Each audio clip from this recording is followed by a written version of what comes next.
Hi, I'm Glenn Campbell from Ecologics. I'm a land manager here in Bucks County, Pennsylvania, and I'm with Mike Hurst. And I am from Highland Farm, and I grow, plant, deliver trees anywhere in the East Coast. One of the most important things that you can do, especially in suburban areas like Bucks County here in southeast Pennsylvania, but pretty much anywhere where you have a lot of people and you have white-tailed deer, you're going to run into a situation where you have overpopulations of deer.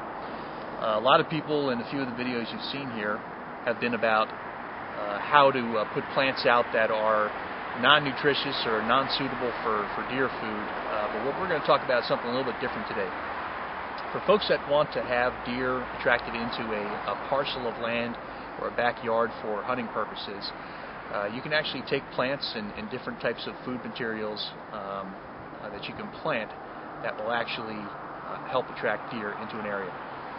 Mike is a nursery stock provider, and he'll talk about a few different types of trees, and the most important thing that you want to do is provide cover. Are there any good cover species that you can there's recommend? Plenty of good cover species. One would be right off the top of my head is a viburnum, and viburnums are a great cover species for many reasons. First off is that if you pan over here, you can see those are viburnums in the background. They provide cover for wind, provide area for them to lay down in, and provide berries for them to eat. In the springtime, they also have flowers and leaves, which are very nutritious for the tree, for the animals to eat as well. Now we're standing in front of a huge green bush right now, which is pretty important, because if you take a look around at some of the plants that you see growing during the wintertime, you'll notice that a lot of them that retain the green, we call them evergreens or coniferous type trees, and they're excellent because they provide what we call thermal cover. Thermal cover is basically a place where an animal can hide and also provide some amount of food. This time of the year, when we have snow on the ground, the animals can't really access what's underneath the snow, so they rely heavily upon different types of trees. A lot of animals will transition from eating things like carnivorous plants to eating deciduous or leaf-shedding trees.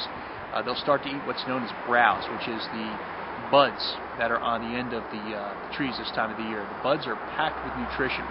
And there are some plants out there, and Mike, you could probably recommend some that really produce abundant buds during the wintertime. Yeah, one of them that's really noticeable that people can see from the distance is like a magnolia bud, where it has really big buds that are very visible, and they can eat those easily. Other ones you can probably go after are like a cedars of some sort, not so much like the eastern red cedar, but there are other cedars you can get that the deer can eat pretty much easily, and they grow natives into the areas. I guess we can also go after some of the more evergreen ones like this. This is actually a really nice example of an American holly in our backyard. We can go after some of the evergreens like this, but that's more of like last resort for them. If you really wanted to go something for them to eat, it would be all year round, good eating, it would be like an arborvitae of sorts. Now all this stuff might seem a little bit overwhelming, but there are different types of actual food plot materials you can place down as well. Something along the lines of a turnip, for instance. A turnip is an excellent wintertime food plot mix. A lot of them called brassicas. The brassicas are something that generally die off just like a normal plant would when the first frost comes around, but they produce a fruit that's pretty hardy and it lasts well into the wintertime, and the deer will root through the ground to try to get at those turnips. So there's a lot of good options there, but you're going to need professional help getting some of these things installed and maintaining them, and having somebody come out to a site and just tell you what you're looking at. Some types of ground are not necessarily good for other types of trees. Why don't you tell us a little bit about, just give us an idea of how you select trees for a particular area. Alright, the management method that I use when I go out and give advice on how or what plants to be planted in usually has to go with what your area looks like, how much light it has, whether it's in a wetter area, what kind of exposure it has, whether it be northern facing or southern exposure, types of plots of land. And what I do is I pick out plants that would grow naturally in that area. And I would, if it was for most people, I would pick out plants that you wouldn't want deer, but I can tailor what you need by what types of plants I can put in. For instance, if you didn't want to see your neighbor, I can put in evergreen plants that are nice and thick, and you won't have to see your neighbor. If you want to attract wild birds, I can put in plants that have a small enough berry that the birds can eat. That way, during the winter, they can still eat the berries, and you don't have to go craft bird food. So there's many different ways. I do deal with many different customers who have different needs. I just need to know what your needs are, and I need to know what the site location's needs are. Now in the wintertime it's also important to provide high protein, especially for white-tailed deer, but turkey will also benefit from that.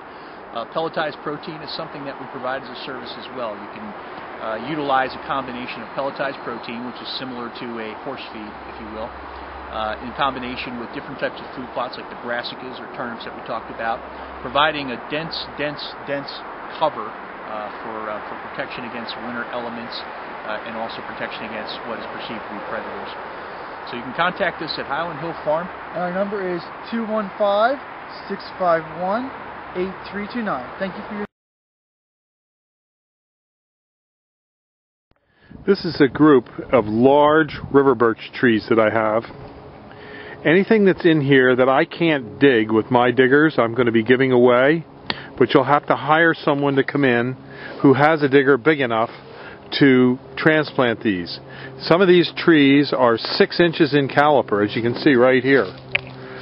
They're multi-stems, single stem, double stem, triple stems. It's a regular straight species river birch.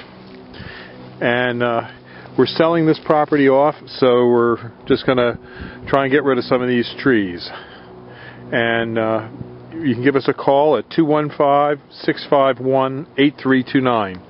But again, I'm going to reserve the ones that I can dig, because I'm going to still sell those. But the bigger ones in here that I can't use, you know, they're available. I don't want them cut for firewood, because they're too good a tree for firewood, and it's they're not quite big enough to make anything out of them for firewood. But some of these trees are 25-30 foot high. As you can see, they're pretty good size. But they're diggable. You can get Greenwoods in here to dig them, American Treescapes, or Trees in Travel. There's a whole bunch of people that have the equipment in the Delaware Valley area that can actually come out here and dig these for you. What you have to do is tag the ones you want, and then arrange with a tree surgeon or tree transporting company to come and dig them for you. And you know, if you rent the truck for the day, you can get quite a few of them. Again, my number is 215-651-8329. Thank you.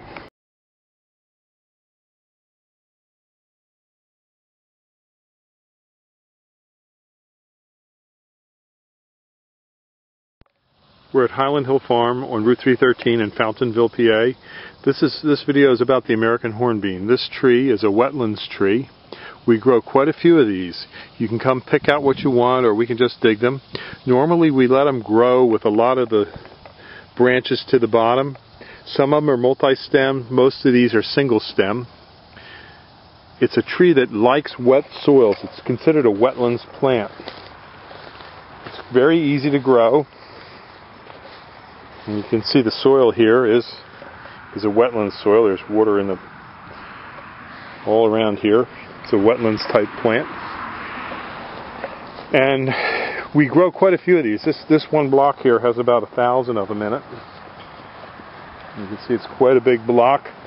And it goes all the way down to the wood line, way down there.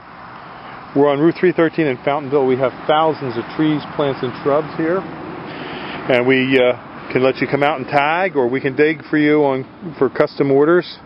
These trees range up to 2.5 inch, 1 inch to 2.5 inch. And we have a lot of other trees, like for example over here we have some viburnums. There's the Black Hall viburnum in there, and behind it is the white birch. And then across the street we have another farm, and over there we have dawn redwoods in the field over here, also some sycamores and some more river birches. So just give us a call at 215-651-8329. Thank you.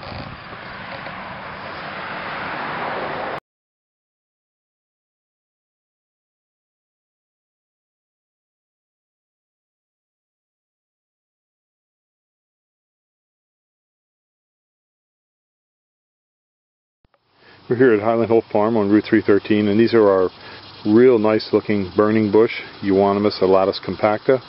These are about 4 foot high, 4 to 5 foot high, and they're a heavy plant here. They're in a 22-inch ball, and as you can see, after we dig them, we put a drip water line system down for them to take care of them. These are $60 until the end of 2009. And we have about 400 of these to sell. And you're welcome to come out to the farm and take a look at them. We're located on Route 313 in Fountainville, PA. These can take a little bit of shade. They are considered an invasive plant. So, you know, just to let you know, in some areas you wouldn't be able to have these. Like in New England states, it's not legal to grow this plant. But it's okay in Pennsylvania, as far as I know, New Jersey and other local states. So just give us a call at 215-651-8329. This is a real nice looking bush, is it not? This is the burning bush. Thank you.